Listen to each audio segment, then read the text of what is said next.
In today's video, I'm going to teach you how to protect a range. If you work with shared spreadsheets, especially in Google Sheets, protecting a range is a simple way to prevent accidental edits to important cells while keeping the rest of your sheet flexible for collaboration. We'll keep this clear and focused so you can follow along confidently. Start by selecting exactly what you want to safeguard.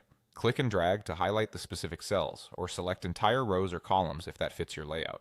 If your protected area isn't next to each other, hold Control on Windows or Command on Mac while clicking to add non-adjacent cells to your selection. Take a moment to double check that your selection covers everything it should and nothing it shouldn't. It's easy to miss a header or total cell, so zoom in if needed and scan the borders of your highlight.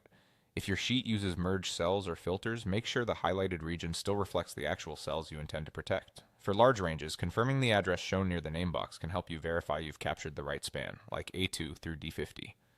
Thoughtful selection now saves time later and keeps collaborators from running into unexpected restrictions. With your cells highlighted, open the protection controls. The quickest way is to right-click directly on your selection and choose Protect Range. If the right-click menu isn't available or you prefer the main toolbar, go to the Data menu and select Protected Sheets and Ranges. Either route opens the same protection panel, typically on the right side of your screen. You'll see your current selection identified there, and this panel is where protection is managed. It's helpful to understand what you're looking at. Protecting a range doesn't hide data or encrypt anything. It simply sets edit rules so people don't change those cells by mistake. The protection panel distinguishes between locking a specific range, which applies to your exact selection, and protecting an entire sheet, which is broader.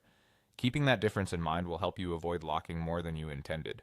Before you move on, do a quick mental check. Did you include any formulas, totals, or reference cells that must stay intact? If you have multiple separate areas to safeguard, repeat the same selection process for each one and open the protection panel from the same data menu whenever needed. That's all there is to getting your range ready for protection in a clean, controlled way. Once the panel is open with your selection visible, you're set to finalize the protection rules according to your team's needs.